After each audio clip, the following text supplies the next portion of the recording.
რუსთავში ჭყონდიდელის სახელობის უბანში ახალი საგზაო ინფრასტრუქტურის მოწყობა და შიდა ეზოების რეაბილიტაცია მიმდინარეობს. ასფალტის ახალი საფარი გარანელის, გიორგაძისა და ჯავახიშვილის ქუჩებზე 11 შიდა ეზოში დაიგება, განახლდება შიდა კვადრატული გზებიც.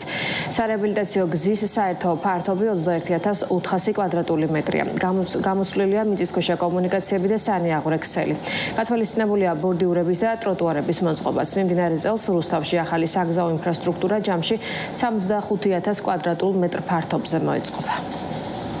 რუსთავის მერის გუნდი ჭყონდიდელის უბანში ვასრულებთ კიდევ ერთ უმნიშვნელოვანეს პროექტს, რომელიც 11 კორპუსის მიმდებარე შიდა გზების და ეზოების მოასფალტებას გულისხმობს.